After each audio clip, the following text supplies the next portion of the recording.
결국은 이런 우리의 악한 속성대로 살아가면 우리가 결국은 뭐예요? 진영 밖으로 내쫓김을 당하게 되는 거예요. 결국은 뭐예요? 여기서는 그냥 단순히 진영 밖이지만 이것은 스월의 상징이고 나아가 지옥의 상징입니다. 결국은 내 뜻대로 내 즐거움대로 살다가 우리가 하나님으로부터 외면당하고 하나님의 모든 은총에서 완전히 분리되어서 지옥의 나락으로 떨어진다는 것을 상징하는데, 그러지 않기 위해서 어떻게 해야 되냐? 이처럼 우리가 우리 자신을 늘 바라보면서 비록 너무 익숙하기 때문에 때로는 고통스럽기도 하죠. 예를 들어 이런 겁니다. 티눈 어때요? 이 때문에 고통스러우면서도 얘가 이미 내 살이 됐기 때문에 제거하려면 참 어렵죠. 그렇지만 그럼에도 불구하고 반드시 영적인 수술을 감행해야 하는 겁니다. 이것이 죄에 대한 하나님의 명령이고 또 우리도 그것에 마땅히 순종해야 하겠습니다.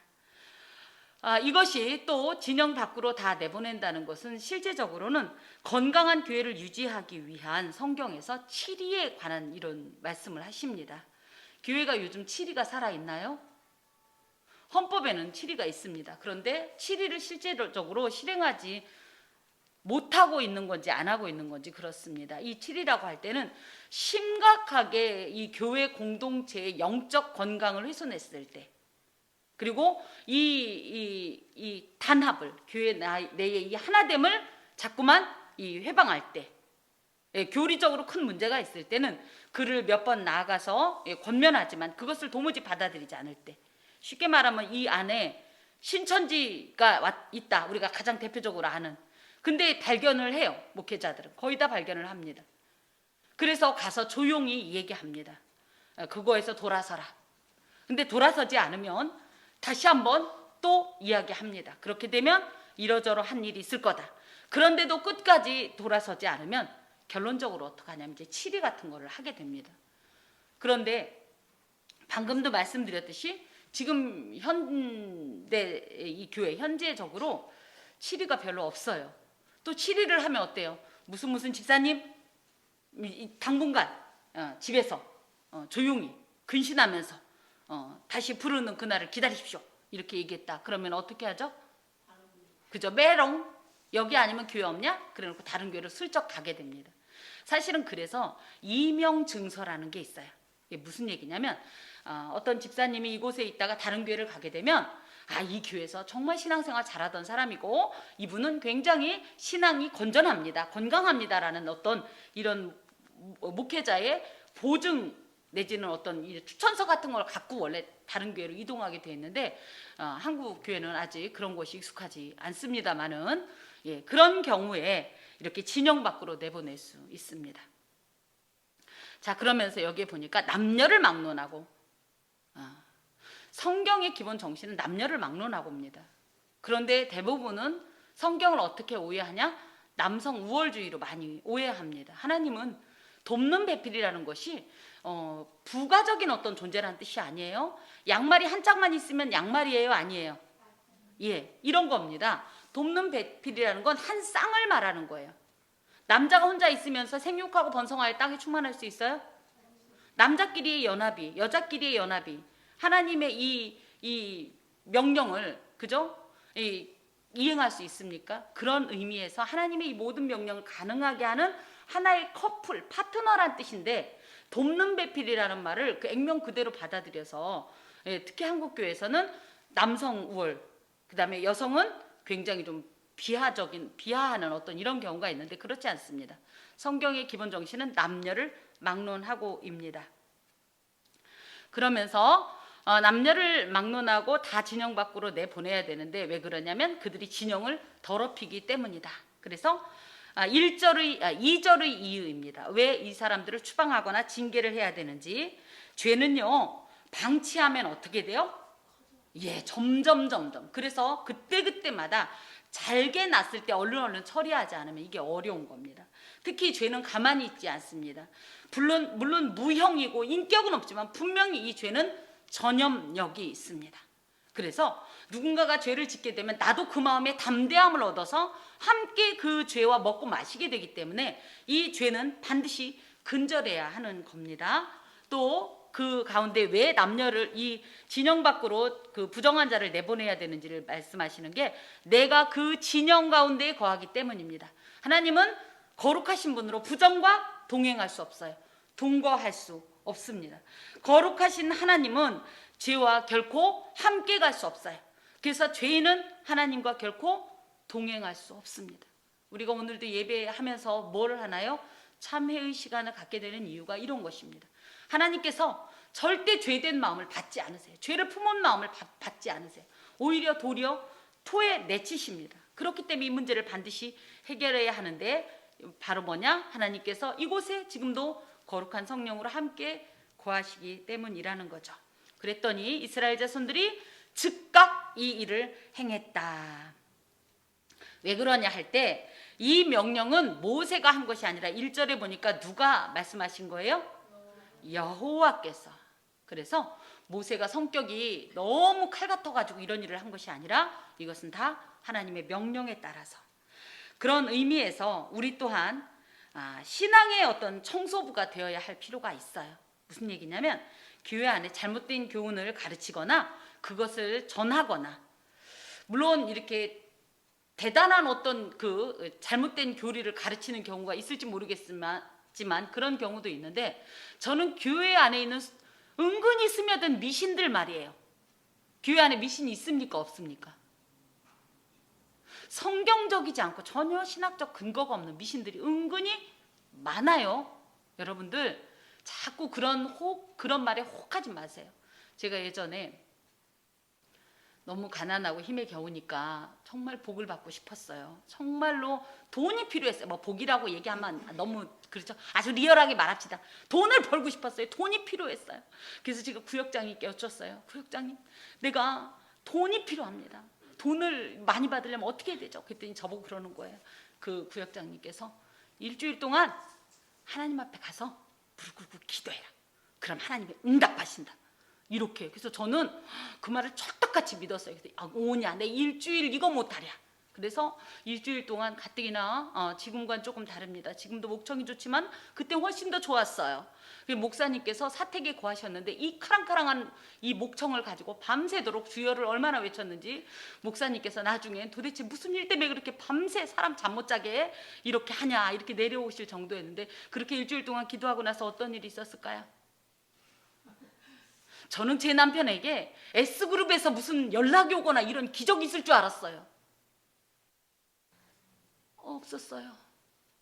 물론 이것이 하나님 앞에서 기도하는 것이 잘못됐다 잘했다는 뜻은 아니지만 하나님과 자꾸 조건을 걸고 말해요. 하나님, 내가 요거 할 테니까 요거 안 들어주면, 이런 태도로 기도하는 것은 결코 바람직하지 않습니다. 그렇죠? 대표적으로 우리가 1,000번째 그거 왜 드립니까? 하나님이 너무 좋아서 드리는 사람 손 들어보세요. 빨리. 어떤 마음으로 드리죠? 내가 1,000번이나 드리는데 하나님 그대로 있을 거예요? 당장 움직여! 이런 마음으로 드린다면 이것은 잘못이라는 거예요. 누가 그러죠? 소원이 있으면 1,000번째 드려라. 또 어떤 말이 있어요? 야, 남편이나 아내가 돈을 많이 벌길 원해? 그럼 뭐 해라? 선 11조 해라. 어디서 나온 말이에요? 도대체 이게 도대체가 어디서 나온 말이에요?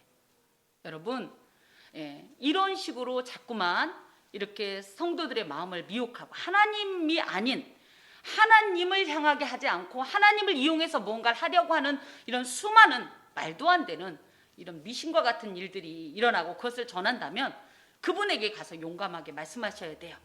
아유, 뭐 내가 그만 내 주제가 뭔데 뭐 내가 목사님인가 목사님이 알아서 하겠지가 아니라 여러분도 가서 말씀하셔야 돼요. 집사님, 권사님, 장로님, 그것은 성경적이지 않습니다. 예, 이렇게 하면서 잘못된 어떤 교훈들에 대해서 우리도 분명한 태도를 가지고 이렇게 이스라엘이 순종한 것처럼 우리도 순종해야 돼요. 말이 그렇지 여기 이 내 가족 중에 예를 들어 나병 환자가 있었다면 내보내기 쉬워요? 어떨까요? 그럼에도 불구하고 이들은 고통을 감수하고 진영의 정결함을 위해 애쓴 것처럼 여러분께서도 아우 나 저분하고 친한데가 보다 사실은 교회적인 차원에서 또 하나님 나라적인 어떤 관점에서 이런 일을 감행하셔야 합니다. 5절부터 10절까지는 손해배상의 기본 규례 및 제사장에게 이 분깃이 오는 어떤 내용을 기록하고 있는데, 여기에 보니까 6절에 남자나 여자나 사람들이 범하는 죄를 범하여 여호와께 거역함으로 죄를 지으면, 이렇게 돼 있네요. 자, 사람들이 죄를 범하는데 하나님하고 무슨 상관이 있어요? 내가 사람한테 잘못했는데 하나님이 거기에 왜 끼세요? 에? 하나님이 싫어하시는 일, 맞습니다. 죄는 어차피 우리가 사람끼리 연결된 것 같지만 그것이 누구와 결론적으로 연결이 되냐면 하나님과 관계가 있습니다. 그래서 죄를 짓는 마음은 결국은 뭐다? 하나님을 거역하는 어떤 속성을 갖고 있다. 그렇기 때문에 그걸 고발하는 겁니다. 내가 이 사람한테 잘못했는데 하나님 무슨 상관이에요가 아니라, 하나님은 온 땅을 주관하시는 통치자로서 이 모든 일 가운데 관계하지 않는 일이 없어요. 특히 죄에 관한 것은 더욱더 민감하게 관계하십니다.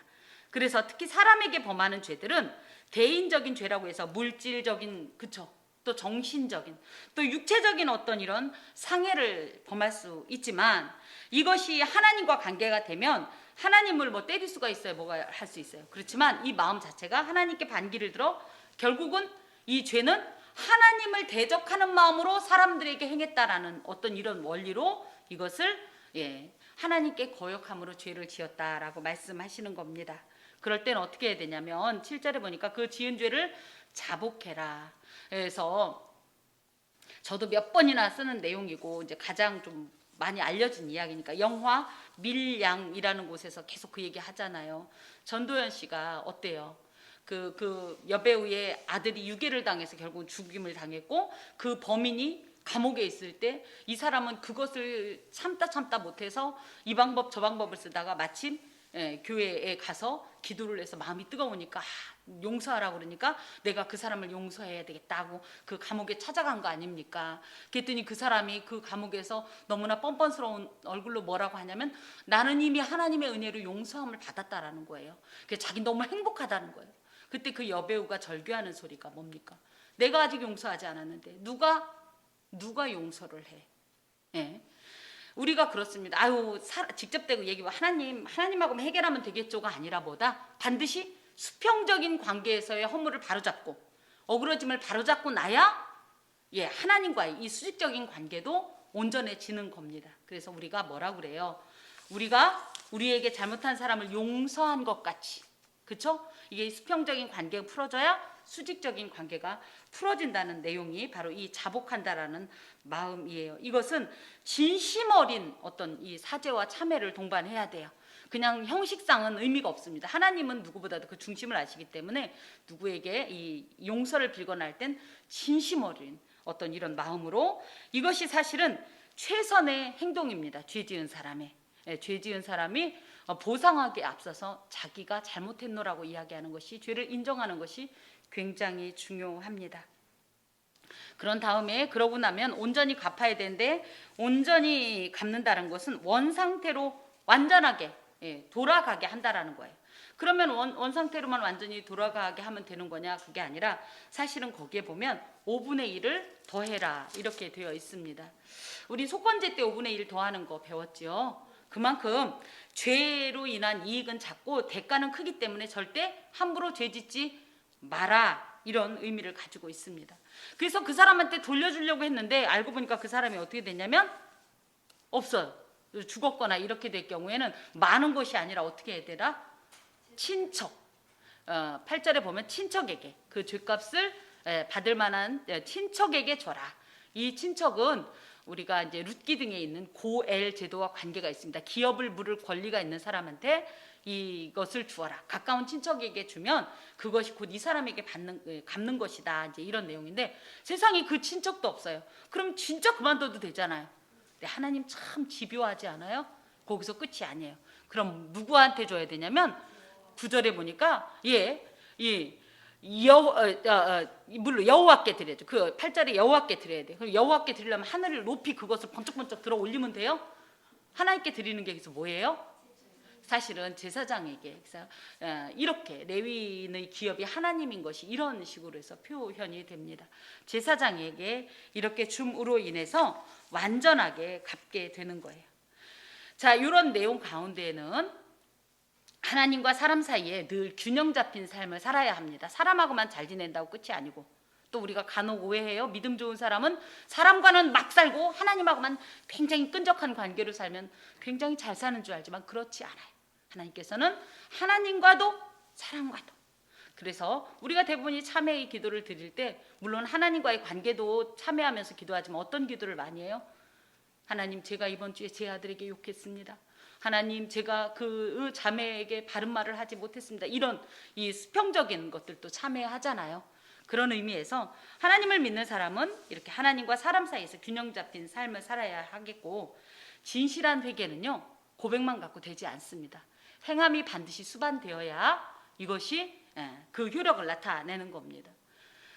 우리가 재작년 연말쯤인가 사랑의 언어라는 거 잠깐 그 체크리스트를 갖고 했었어요. 나눴었어요. 거기에 보면 물론 말로만도 충분히 용서를 비는 말로만도 해결이 되는 사람이 있는가 하면 어떤 사람은 어때요? 그것에 대해서 그죠? 보상을 받기를 원하는 이런 마음도 있단 말이에요. 네, 진정한 어떤 이런 회개는 반드시 그냥 말로만 끝내지 말고 그것에 상응하는, 저 같은 경우 제가 사용하는 이 사랑의 언어 내지는 용서의 언어는 다시는 그 일을 하지 않는 겁니다. 여러분 잘 기억하세요. 잘못된 걸 다시는 하지 말아야 돼요. 얼마나 어렵겠어요. 제가 깐깐한데 우리 하나님도 만만치 않으시네요. 우리 하나님도 반드시 회개하면, 회개는 고백과 함께 그에 상응하는 어떤 이 행동을 같이 하라고 말씀하십니다. 죄에 대한 하나님의 심판은 매우 집요하고도 철저하다는 사실을 기억하고 이 죄에 대해서 결코 가볍게 여기지 마셔야 합니다. 자, 11절에서 31절까지는 아주 독특한 본문이 나오는데요. 남편과 아내 사이에 벌어지는 어떤 이 불륜의 일이 그 둘만의 일인데, 그죠? 그 개인적인 일인데 이것을 어떻게 하나님께서 이렇게 말씀하셨을까? 그래서 11절에도 보면 여호와께서 모세에게 말씀하여 이르시되, 그래서 바벨론, 아시리아 등 고대 근동 지역에서 흔히 발견되던 불륜 판별법과는 근본적으로 구별되는 아주 신성한 법이고 이것 또한 하나님에게서 나온 법이라는 것을 강조하고 있는데요. 의심법의 조건이 뭐냐 하니까 제 12절에 보니까 뭐예요? 12, 13 쭉 보니까 뭐예요? 아내가 부정한 일을 한 것 같아. 심증이 분명히 있어. 근데 물증이 없네. 또 어떤 경우가 있냐면 그 14절에 보니까 그 아내는 사실 잘못하지 않았는데 남편이 괜히 의심스러워. 요즘 그런 병 있죠? 의처증, 의부증 이런 겁니다. 자, 그럴 때 그냥 넘어가지 않고 어떻게 하냐면 의심 해결을 위해 조치를 해야 되는데 그런 일이 있을 때는 어떻게 해야 하냐면 15절에 보니까 의심스러운 그 아내를 데리고 어디로 가래요? 제사장에게로 가래요. 이것은 무슨 의미예요? 하나님 이 문제를 판결해 주옵소서. 하나님께로 가는 겁니다. 근데 갈 때 또 뭘 해갖고 가래요? 그래서 이것을 의심의 소재, 기억의 소재라고 하는데 이 소재물을 가지고 제사장, 하나님에게로 가래요. 그러고 나면 이제 어떤 이런 제사장이 이 의심의 해결을 위해서 조치를 하냐면 의심의 소재를 드리는데 그때 제일 먼저 뭐 하냐면 16절에 보니까 여인이여 가까이 오라. 그래서 여인을 누구 앞에 세운다고요? 여호와 앞에. 그래서 하나님만이 이 의심의 문제를 해결하실 분이라는 고백을 드리는 겁니다. 그런 다음에 무엇 하냐니까 17절에 보니까 뭐 해요?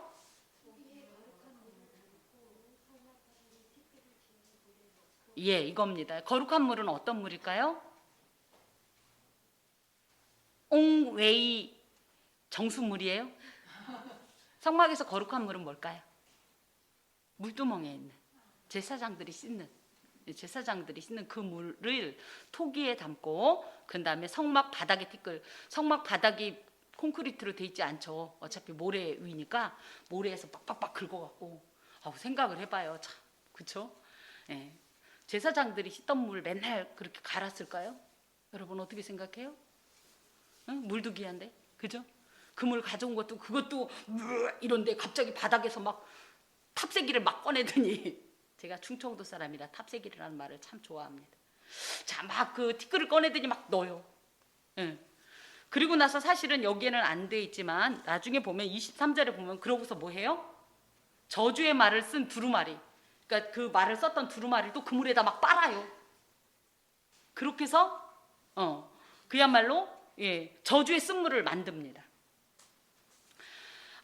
특별히 이 바닥의 티끌이라는 것은 아파르라는 말로 저주와 형벌을 상징합니다. 그래서 그것을 섞는다는 것은 그만큼 이것이 아주 엄정하고 지엄한 어떤 효력이 있다는 것을 나타내요. 여러분 생각해 보세요. 제가 예를 들어 요즘 말로다가 애인이 있어요. 근데 세상에 남편이 의심을 해요. 가뜩이나 두근반 세근반한테 갔더니 제사장이 말 한마디도 안 하고 그물 푹 떠다가 막 섞고 막 이러면서 막 쳐다보면서 막 물 빨아요. 막 그러면 어떤 마음이 들까요? 여러분 그 시간을 견딜 수 있을 것 같아요? 웬만한 강심장이 아니고는 그만 뭐 이렇지 않겠어요? 예, 저는 예수님께서 그 음행한 여인이 왔을 때 뭐 했어요? 갑자기 땅바닥에다가 뭐라고 막 쓰셨죠. 그걸 거기에 뭐라고 쓰셨을까 막 우리는 이렇게 궁금했는데, 저는 그렇게 말씀드렸던 것 같아요. 시간 끌고 계신다. 그죠? 저는 이런 행동들도 뭐 그야말로 그물이 얼마나 거룩하고 뭐가 얼마나 해서 그런 것보단 사실은 이런 일이 실제로 진행돼서 완전히 저주의 어떤 이런 결과가 오기 전에 빨리 회개하라라는 어떤 그런 무언의 메시지가 아닌가 싶습니다. 예, 어찌 되었던 그런 다음에 뭐 하냐니까 18절에 보니까 여인의 머리를 풀게 하고, 머리를 산발시킨다라는 것은 머리를 푼다라는 것은 특히 구약 성경적으로 뭐예요? 제사장도 무슨 일이 있으면 뭐 머리를 풀고 옷을 찢잖아요. 그만큼 자신의 상태가 비천하고 또 참담하다라는 것을 뜻해요. 그러면서 뭐 했냐면 그 의심의 소재물을 들어야 돼요. 이 의심의 소재물은 15절의 내용이겠죠. 이거를 이렇게 들고 서 있게 해요. 근데 여기에 보면 원래 레위기 5장의 소재는요 고운 가루를 쓰게 돼 있는데 여기는 보릿가루를 쓰게 돼 있어요. 그래서 고운 가루는 기쁨과 감사의 헌물인데 반해 보릿가루는 고통과 괴로움의 어떤 상징입니다. 우리나라도 보릿고개란 말이 있죠. 그 나라도 살다가 너무 힘들면 빈민들이 먹었던 음식이 보릿가루래요. 그래서 그만큼 비천하고 그만큼 지금 어떤 자신의 상태가 그렇게 참담한 상태다라는 것을 상징하고요. 그것을 이렇게 들고 있어요. 이걸 들고 있는 마음이 어때요? 그죠? 그러면서 내가 너무 잘못했다. 이 자신의 잘못들이 생각나고 떠오르게 하고 이 회개의 마음으로 막 이끌어 가는 겁니다. 그런 다음에 제사장은 그것을 가지고 어떻게 하냐면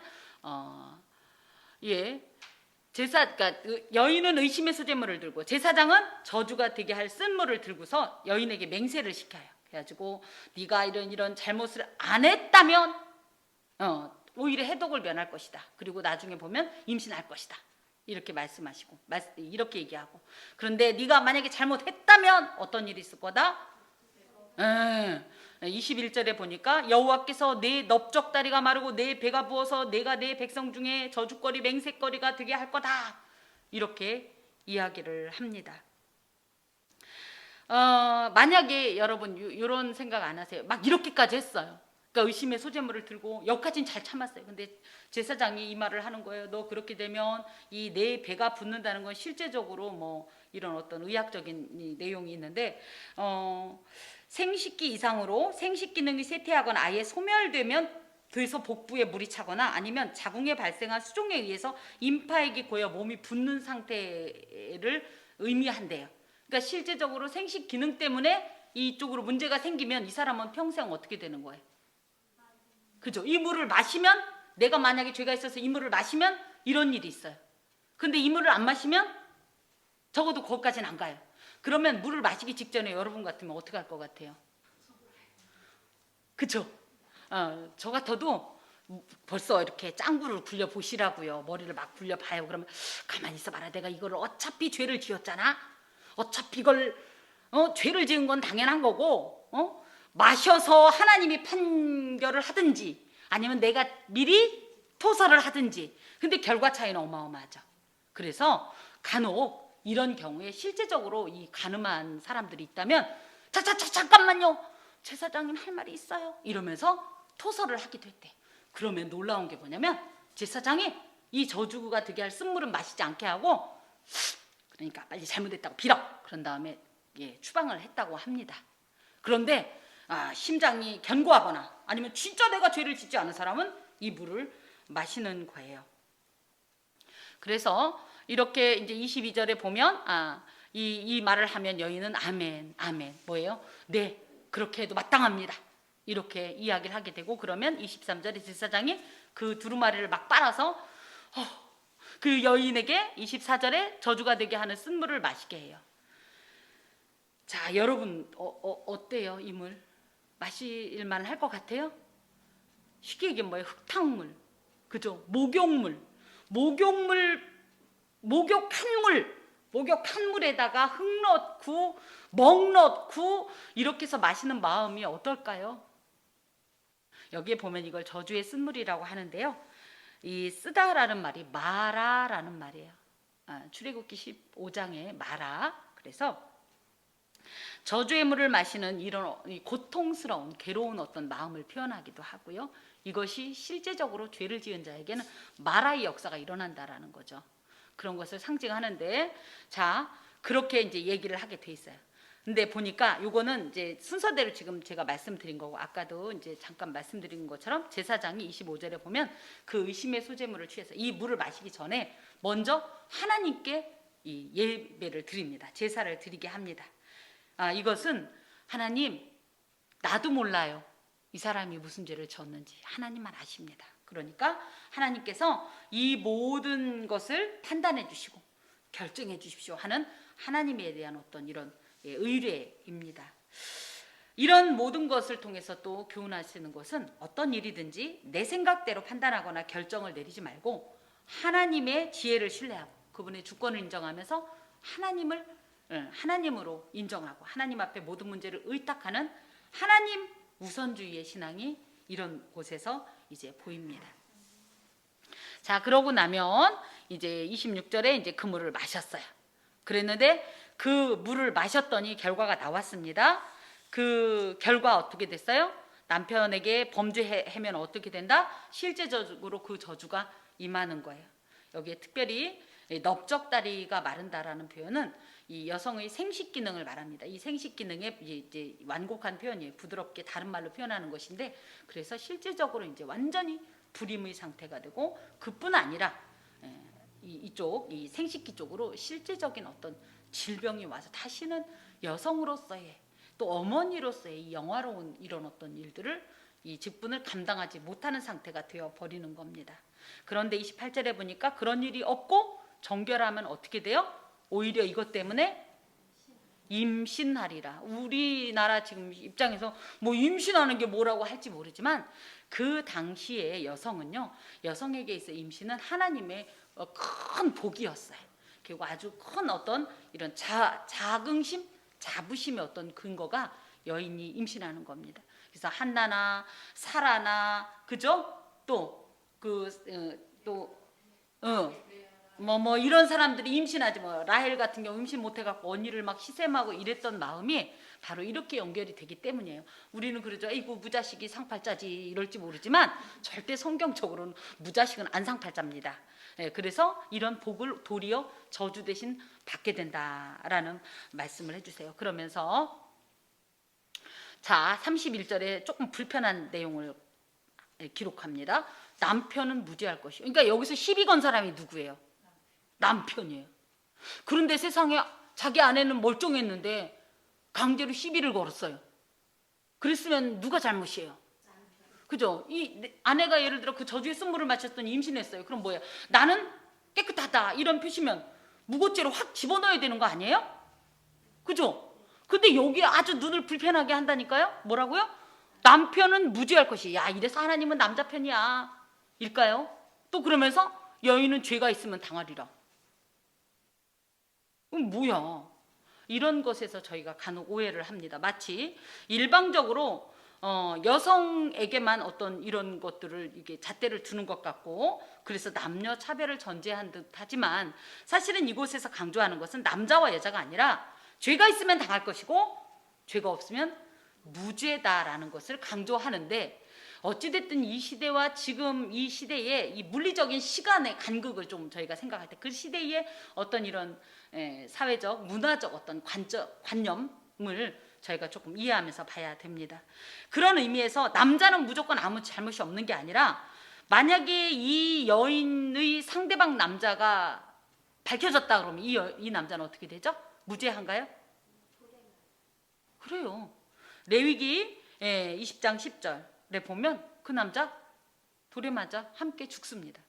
그런 의미에서 남자 편만 드는 것은 결국 아니다. 이것은 여인들을 일방적으로 억압하고 정죄하려는 빌미로서가 아니라 인간의 능력으로는 확인할 수 없는 불륜이 진영 안에 있다면, 그래서 그것 때문에 그야말로 이 진영이 부정하여질 수 있다면 하나님께서 신적 개입으로라도 이를 제거해서 진영 전체의 정결을 계속 유지하기 위한 목적하에 이런 본문을 주시는 거고요. 더하여서 우리가 이렇게만 생각할 수 있지만 하나 더가 있습니다. 뭐냐면 만약에 아무런 잘못 없이 의심받고 있는 여자가 있어요. 그렇죠? 그런데 어디 가서 나는 무죄하다고 얘기해도 통하지가 않는 거예요.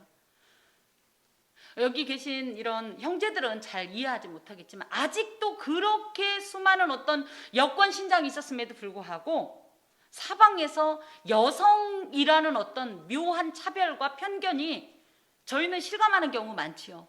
있습니다. 그런데 하물며 그 시대엔 더했다라는 거죠. 나는 전혀 잘못한 적이 없고 난 정말 정숙한 아내임에도 불구하고 내 남편이 나를 의심하여서 몰고 갈 때 내가 어디에 가서 이것을 하소연할 수 있겠어요. 그럴 때 이런 이 여자 자신이 무죄를 입증하여서 근거 없는 무고로부터 자신을 보호하는 방법이었다는 거예요. 이것이 고대의 가부장적 제도하에서 남편의 의심만으로 여인은 이혼을 당할 수 있고요. 또 가정뿐 아니라 사회에서도 소외되는 어떤 이런 불행을 겪을 수밖에 없는 위치였습니다. 그렇기 때문에 부당하게 의심을 받는 여인 편에서는 오히려 무고한 의심을 해결할 방도가 필요했어요. 그랬을 때 이 의심의 법, 이 의심의 소재와 저주가 되게 할 이 쓴물이 도리어 자신의 이 무죄함을 입증할 수 있는 좋은 방편이었다는 거죠. 그런 의미에서 적극적인 결백 입증과 그에 따른 권리 보호 장치였다. 이렇게 볼 수 있습니다. 특별히 그 당시엔 남편들이 나 제 마음에 안 들어. 처음에는 그냥 이는 내 뼈 중에 뼈요, 내 살 중에 살이로다 그러더니 점점 살만 쪄가네. 이 살은 네 살인가? 이래가면서 점점 마음이 변해가면 그 당시엔 이런 행동을 했다라는 거야. 이 여자 바람났어요. 이러면 몰고 가서 실제적으로 이혼을 할 수 있었고, 중요한 것이 이 민수기 24장에 보면 모세가 이혼 증서를 써주란 얘기를 합니다. 내가 싫으면 이혼 증서 써줘라. 그게 무슨 의미인가 하면 여성들은 그 당시에 사회적인 활동을 절대 할 수 없었고 경제적인 활동도 할 수 없었던 시대예요. 그러면 남편 아래에서 그나마 이 어떻게 보면 생활을 영위하고 있었는데 이 남편이 의심이 된다고 내쫓아 버렸어요. 우리나라도 뭐 칠거지약이니 뭐가 있잖아요. 내쫓아 버리면 이 여인은 뭐예요? 아무 활동도 하지 못하고 굶어 죽게 돼 있어요. 그럴 때 이 이혼 증서는 남편이 이렇게 내치는 아내에게 주는 최소한의 배려였어요. 뭐냐면 재혼할 수 있어요. 성경에도. 근데 재혼을 하려면 뭐가 필요하냐면 아까 이명 증서 같은 게 필요하듯이 나 아무런 문제 없는 여자예요. 이런 표시로 이혼 증서가 필요했어요. 이혼 증서가 있는 여자만 재혼을 할 수가 있었어요. 먹고 살려면 재혼을 해야 돼요.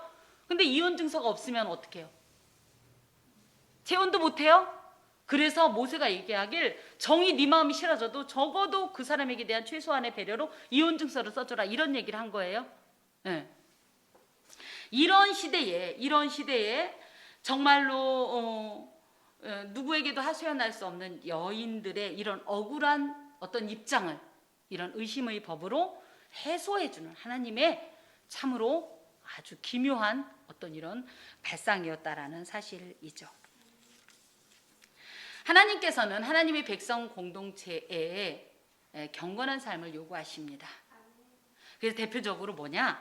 첫 번째 거룩을 유지해라입니다. 거룩을 유지해라. 죄는 우리의 육체와 영혼을 포함한 전 인격을 파괴합니다. 그러므로 성도는 거룩을 유지하기 위해서 하나님 앞에서 살아야 하는데요. 하나님 앞에 서면 지극히 작은 죄도 다 보여지는 거예요. 그런 마음으로 나의 지극히 작은 죄에도 민감해서 이것을 수시로 자꾸 청소해야 돼요. 회개해야 돼요. 해결해야 돼요.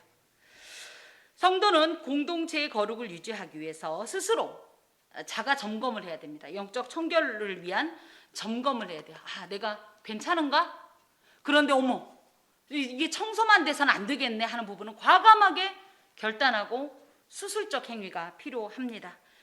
만약에 그렇게 하지 않으면 하나님이 놔두시냐? 그게 아니라 어떻게 해요?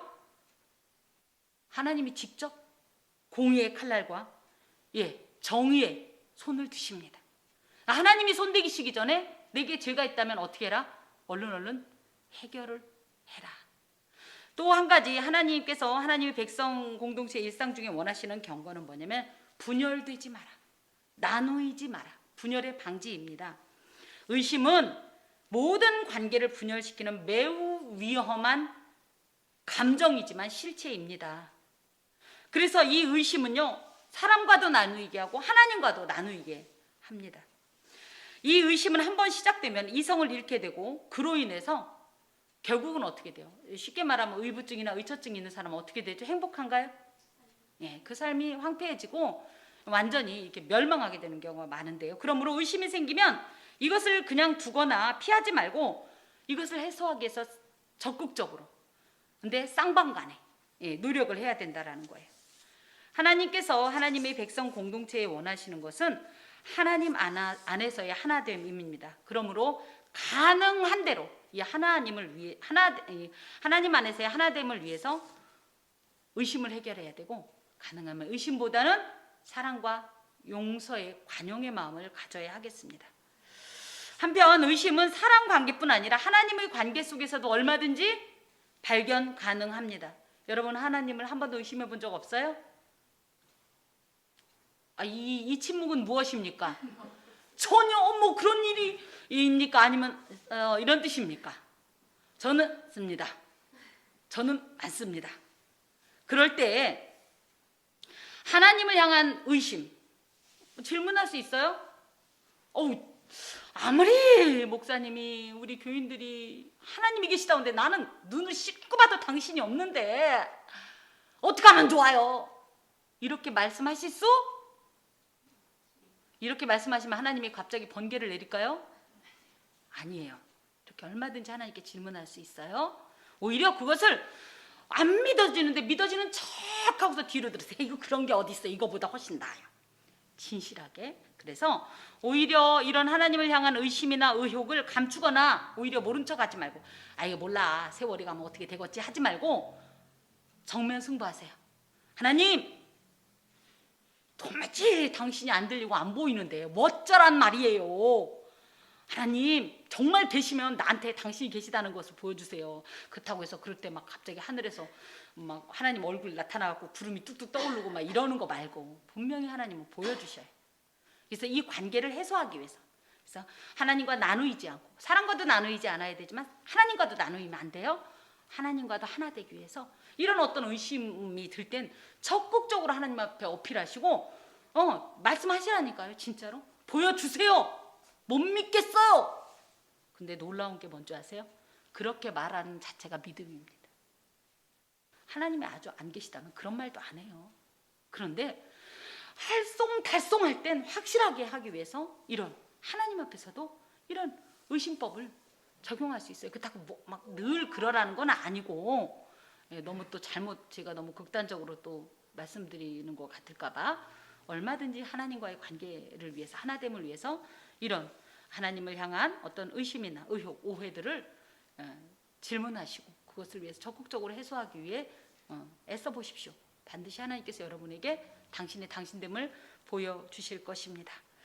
자, 이런 것이 어떻게 가능하냐 할 때 결론은 뭐냐? 예수입니다.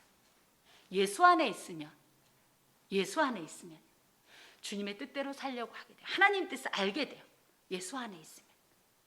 이 예수 안에 있으면, 이 하나님의 영이신 성령 안에 있으면 하나님께서 보여주시고요, 알게 하시고요, 인도하시고요, 지도하시고요. 그러면서 계속적으로 우리 안에 거룩을 자꾸만 주입하십니다. 여러분 우리가 물론 밖에 나가면 운전하다 보면 가끔 탈도 나오고 그죠? 뭐 이렇게 할 수 있지만 교회 와서는 그거 안 하죠. 왜 그래요? 여기가 하나님의 집이기 때문이에요. 예수 안에 있기 때문이에요. 성령의 어떤 이런 능력 안에, 우리가 권능 안에 있기 때문이에요. 그래서 여러분 거룩을 유지하기를 원하신다면 물론 내 자신을 쳐서 복종해야 되죠. 죄에 대해서 단절해야 되지만 더 중요한 건 예수 안에 계십시오. 말씀을 붙드십시오. 그리고 성령 하나님 안에 계세요. 그러면 마음이 자꾸 나누이는 것이 아니라 하나님을 향해서 예수 안에서 자꾸 하나가 되게 하시고 어떤 문제들을 또 나의 죄된 속성들을 자꾸만 누를 수 있게 돼요. 극복할 수 있게 돼요. 이길 수 있게 돼요. 여러분 신앙인의 일상의 경건 가운데 하나님께서 우리에게 원하시는 것은 정결입니다. 거룩입니다. 그리고 분열되지 않고 예수 안에서 하나 되는 것입니다. 그로 인하여서 하나님께서 원하시고 요구하시는 경건을 유지하시고 이루시기 바랍니다. 기도합시다. 주님 감사합니다. 우리는 미처 분별할 수 없고 또 우리는 친밀한 모든 것들이 때로는 하나님 안에서 부정한 것이 되어 진영 밖으로 내침을 당하게 된다면 주여 그것을 우리에게 알게 하여 주옵소서. 우리의 나누이는 것들 때문에 이 악한 습관 때문에 하나님의 나라가 온전히 이루어지지 못하는 것들이 있을 때 주여 가르쳐 주시고 예수 그리스도를 중심으로 성령 안에서 함께 하나 되게 하여 주옵소서. 그리하여 우리의 일상이 신앙인의 참된 경건이 일상 가운데 이루어지게 하여 주옵소서. 예수 그리스도의 이름으로 기도합니다. 아멘.